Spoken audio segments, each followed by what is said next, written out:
friends, and welcome to day 11 out of 31 days of Halloween. Today we are mixing it up, doing not only a cutesy body paint, but also throwing a little sinister twist up into this Scarecrow today as well. Brows and foundation are already on. I'm gonna bronze my face a little extra today to give it that I stand in a cornfield all day, but I wear a sunscreen kind of look. We added blush and we decorated our eyeballs with the Warrior 2 palette, again from Juvia's Place, because those rich warm tones with that pop of purple was exactly what I needed to feel super cute right before I felt super sinister. That is my new favorite word. Speaking of cute, how perfect are these Rodeo Drive lashes from Morphe? They are my favorite dramatic, spindly kind of lashes, and I thought that they went perfectly with today's cutesy Scarecrow look. I gave myself some unrealistic looking faux freckles with the Too Faced Naughty by Nature lipstick, and I also applied that to my lips as well. Now we're moving on to the actual Scarecrow details. I used an orange Mayron water activated paint to give my little nose a new patch, and I outlined that with a black eyeliner. And I also gave myself some cutesy long lower lashes by drawing little triangles here with that liner as well. And then I'm taking that same liner and I'm going to sketch out an elongated smile here on our little Scarecrow. And we're adding a little bit of stitching detail here as well. And for that, we're just taking that black eyeliner, doing a little crisscross, and then also doing like a small tick, like normal stitches would be. And to highlight those and give them a little bit more dimension, we are going to follow that up with some white. That's going to be it for our cutesy Scarecrow, and now we are going to move on to bigger, badder things. Mwahaha. I guess that's the only evil laugh that I have, okay? It is. I went through a few different creepy Scarecrow ideas, but ultimately I ran across this reference image, which I will pop here on screen for you, of this super sick SFX makeup, and I loved it so much because of the texture. I felt like, well, why not? Also, I feel like I've done a lot of like super cutesy girly looks here on this channel, and I wanted to throw something a little bit more androgynous in here for those of you who wanted something a little bit more gender neutral. We're starting out by using a dark eyeliner to smoke out our waterline, and then I picked up the Morphe black eye primer and I gave myself 2 black eyes, which reminds me that I have a great story for you guys after this Halloween series. The time a drag queen gave me a black eye. No time for it now, but make sure you're subscribed so you don't miss that Hot Mess Express. I used that same black primer to go ahead and sketch out that creepy little nose here on my actual nose. I loved the wrinkles in my reference picture because it looked like scrunched up burlap, but I wanted to ensure that there was a sense of facial expressions here, particularly in the brow. So I'm going to be outlining with that dark eyeliner pencil the furrow of my brow, wrinkles across the forehead, and then I'm adding a little bit of like extra lines and creases into a squiggly snake kind of pattern towards the top of my forehead as well as here in the temple. This is going to be as if our burlap skin is like extra messed up near its outer edges, since I didn't use a bald cap and I still have all of this hair. In order to create the best dimension here into these lines, we're first going to smoke these lines out with just a small dry smudge brush. I'm not adding any product. This liner is pretty creamy, so it smudges fairly well.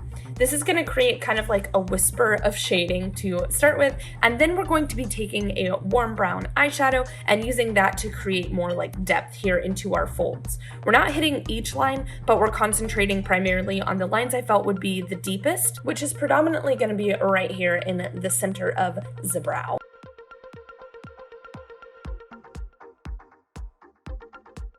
And although we did kind of stick to a more like human-y kind of realistic fold here into the top portion of the face to create a more like vacant expression and really play off that idea that our skin is actually just rumpled burlap here onto the face, these new lines from the eyes down will primarily be vertical with a little bit of like leeway and curvature to kind of, you know, curve around our actual nose and the roundness of our cheeks, because Lord knows I got some big old cheeks.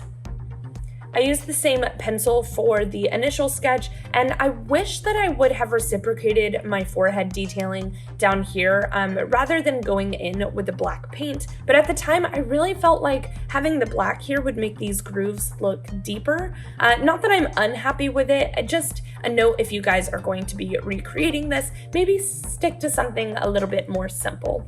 I did add a whisper of black with an eyeliner onto the forehead, and overall I feel like that is a more effective and cohesive look. But you live and you learn, so that's where we're at. I also want to mention that you don't necessarily need a body paint at all for this look. If that's not something that you have at home or you don't have access to, you are more than welcome to recreate this, as it is primarily eyeliner and eyeshadow thus far, with just eyeliner or more eyeshadow. Basically, I'm just trying to say that you can use whatever you have and get a similar or maybe even a better look, since I like my forehead better than I like the detailing here on the face.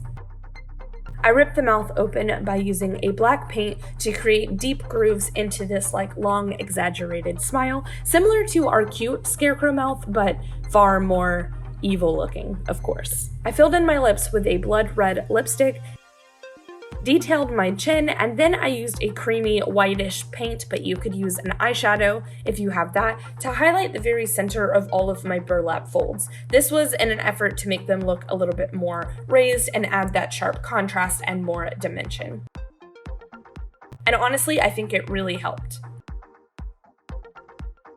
I know that you see that I have done my neck here, and I'm sorry, but I didn't film the neck. It was the exact same thing as our forehead, layering with pencil, shadow, and then a little bit of paint into a shape that I created, but the truth is that we're going to be wearing a flannel, so you won't really see it at all in the end. I bought a spool of thin twine, and I cut up some strands to create this super fun, like, crisscross eye detail, which I also did to my mouth. I loved how it emphasized, like, the overall look and aesthetic, but I do wish that I would have been more generous here with the twine around my mouth, because Jordan made me laugh and I definitely popped a few off after I'd already glued them. And to glue these, I'm just using some lash glue.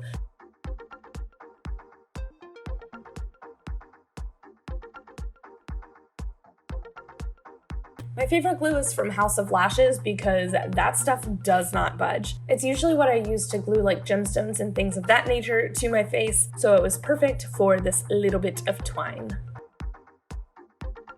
And then because this was the first spooky look I have filmed this season, and I just really wanted to play with some of my fake blood, I added little blood dots to each and every single one of our twine holes. Twine holes. Hilarious.